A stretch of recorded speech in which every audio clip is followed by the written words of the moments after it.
Bismillahirrahmanirrahim. My name is Jaberia Hassan Mustafavi from Sir Sayyid Government Girls College. First of all, I would like to thanks to Almighty Allah who gave me courage to complete this.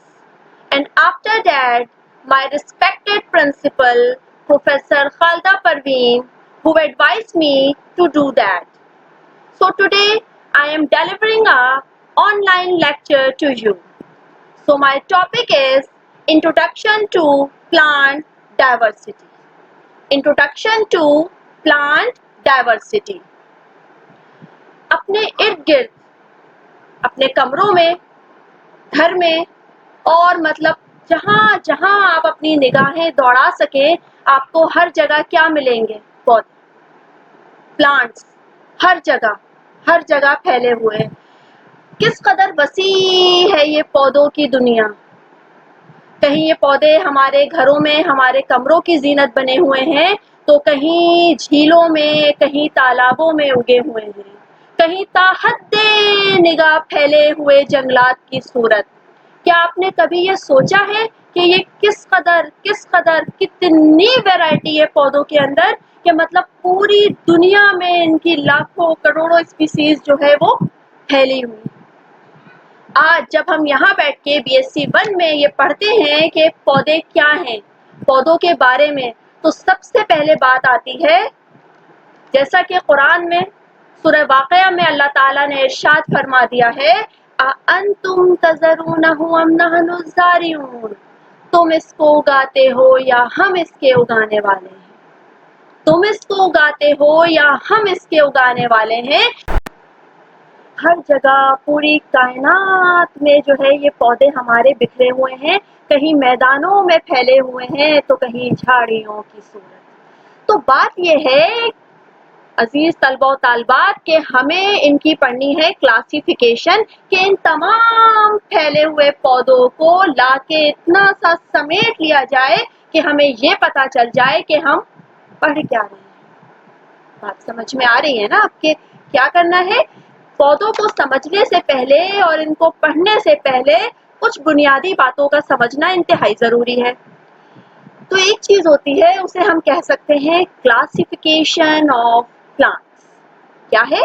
Classification of plants, यानी कि पौधे की दर्जा बंदियां। तो इसमें मुख्तलिफ scientist ने मुख्तलिफ किस्म के मॉडल्स दिए हैं, जो मैं बतदरीज आपको बताती चलूंगी। तो आज का टॉपिक जो हम आज आपको पढ़ाएंगे, उसमें मैं आपको दूंगी एक्लर्स मॉडल। क्या कहा जा रहा है?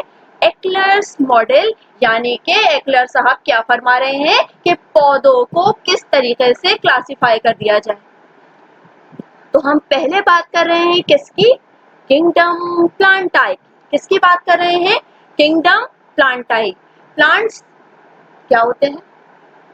Usually the most photosynthetic organisms on the entire planet.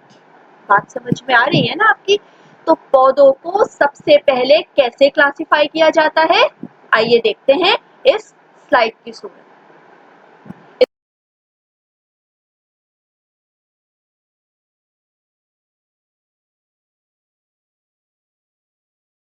Slide में अच्छी तरीके से ये वाज़ेह हो रहा है कि पौधे जो हैं वो मेनली दो में डिवाइड होते हैं।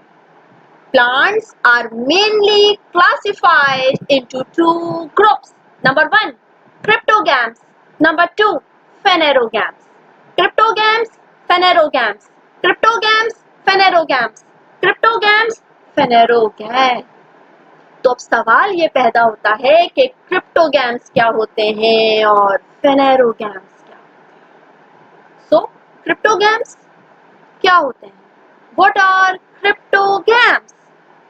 क्रिप्टोगैम्स ऐसे पौधे होते हैं, क्रिप्टोगैम्स ऐसे पौधे होते हैं जो ना फूल बनाते हैं ना बीज बनाते हैं। ऐसे पौधे जो ना फूल बनाते हैं ना बीज बनाते हैं।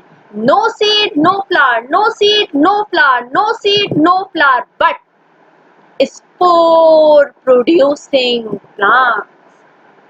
जबकि फेनेरोगैम्स क्या हुए फिर? they are higher plants. Cryptogams are lower plants. Phanerogams are higher plants. Phanerogams हम ऐसे पौधों को कहते हैं जो फूल भी बनाते हैं और बीज भी बनाते हैं. It means flower bearing, seed bearing, flower bearing, seed bearing, flower bearing, seed bearing. आगे बात समझ और बात कर लेते हैं. Cryptogams are lower plants. Cryptogams are lower plants. No seed, no flower. No seed, no flower. Phanerogams are those plants which bear fruit as well as seed. Cryptogams have hidden reproductive organs. Cryptogams have hidden reproductive organs, जैसा कि इनके reproductive parts छुपे हुए हैं, जबकि phanerogams have exposed reproductive organs. ठीक है. अब हम बात करते हैं cryptogams की. Cryptogams are divided into three parts.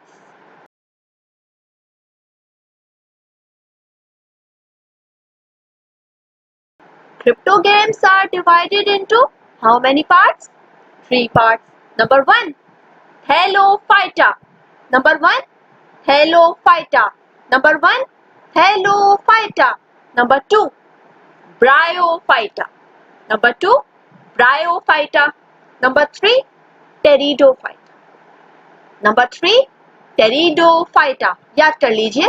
Halophyta, Bryophyta, Pteridophyta. Halophyta, Bryophyta and Pteridophyta. तो आज का ये टॉपिक हमारे लिए मेनली है किसके ऊपर? ब्रायोफाइटा के ऊपर. किसके ऊपर?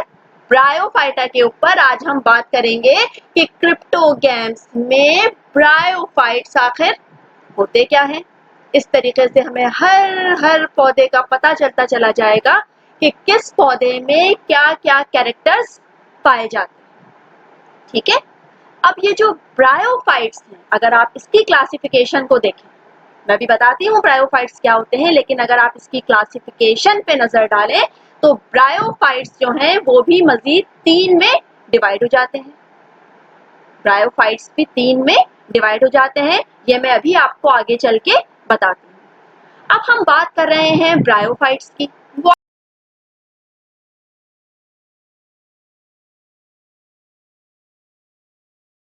What are bryophytes? ब्रायोफाइट्स क्या हैं? अभी मैं आपको बता के आई. They are lower cryptogams. पहला पॉइंट. क्या है ब्रायोफाइट्स?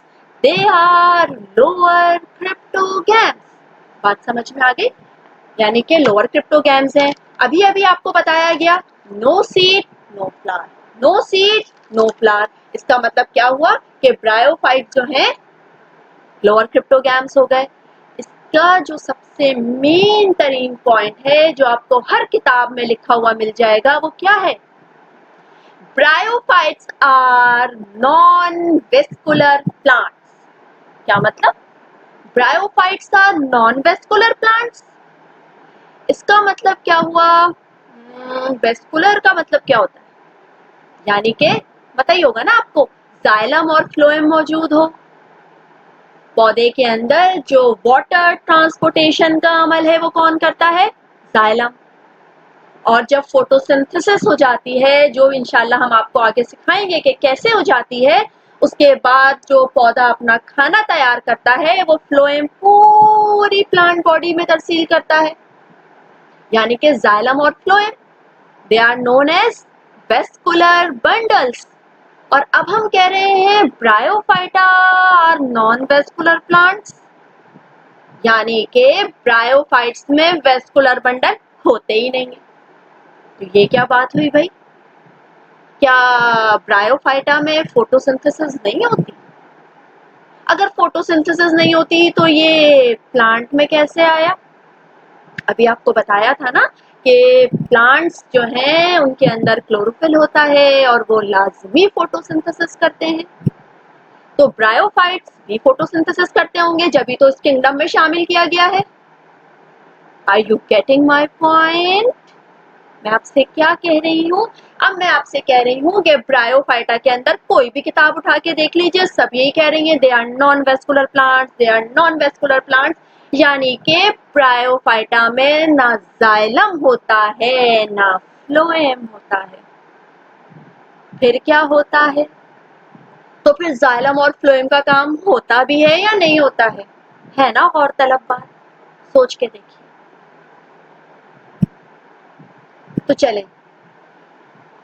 जाइलम और फ्लोएम का काम तो बहरहाल होता है, लेकिन ये बात भी सच है कि ना जाइलम होता है ना फ्लोएम होता है। तो फिर ब्रायोफाइटा में ये काम कौन करता है? यहाँ दो चीजें मौजूद होती हैं instead of xylem and phloem. What are they? Hydroids and leptoids. Hydroids and leptoids. Hydroids acts like xylem, whereas leptoids acts like phloem. तो ये तो पहली बात हो गई ब्रायोफाइटा के बारे में। ब्रायोफाइटा की एक और खास बात है, क्या आपने आज तक एम्फीबियंस का वर्ड तो सुना होगा एनिमल्स में? आज हम आपको किंगडम प्लांट्स में बताते हैं कि Bryophyta are the amphibians of plant kingdom, यानी कि किंगडम प्लांटाई भी एम्फीबियंस रखता है ब्रायोफाइट्स की सूरत। Bryophyta are the amphibians of plant kingdom. अच्छा भाई, इसके अलावा ये जो ब्रायोफाइट्स हैं, इनके अंदर ना ट्रू रूट्स होती हैं, ना लीव्स होते हैं, ना ही स्टेम होते हैं। तो फिर क्या होता है? थैलस। क्या होता है? Thallus. So what is thallus?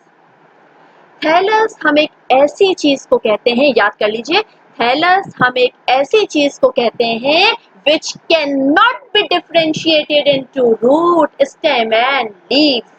Which cannot be differentiated into root, stem and leaves. Mostly bryophytes are thalloid. They are thallus-like. They are thallus-like usually. Okay.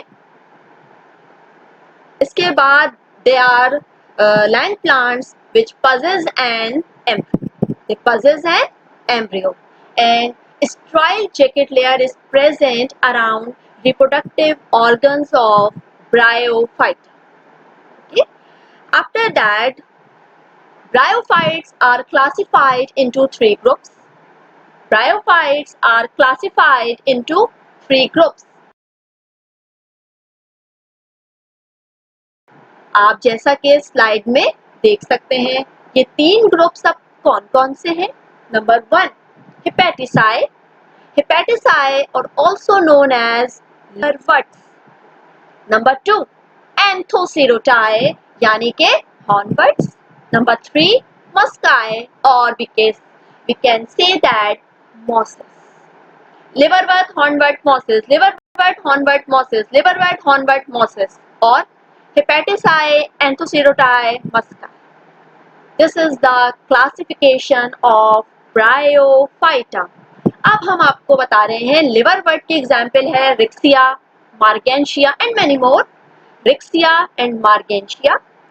इसके अलावा आपको एंथोसेरोटाई में पढ़ना होगा एंथोसेरोस, जबकि मॉसेस में हम आपको पढ़ाएंगे फुनेरिया.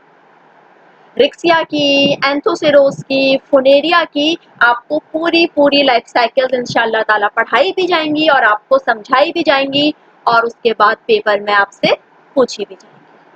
तो मैं उम्मीद करती हूँ कि ये जो छोटी सी कोशिश मैंने की है आपको सिर्फ और सिर्फ एक मेन कॉन्सेप्ट देने के लिए, वो आपकी समझ में आई होगी. आने वाले लेक्चर्स में इंशाल्लाह ताला हम एलजी पे, फंजाई पे, टेरिडोफाइटा पे और फेनेरोगैम्स पे भी रोशनी डालेंगे और हर टॉपिक को अलग अलग दे करके आपको पढ़ाएंगे, ताकि हर चीज आपके माइंड में जो है वो क्लियर होती चली जाए और अच्छी तरीके से आप पौधों को समझते चले जाएं. पौधों को पढ़ने के लिए बहुत जरूरी है कि इन पौधों से आपको मोहब्बत हो. मुझे दुआ में याद रखिएगा. And if you have any query regarding this You can definitely ask. Allah Nighehban.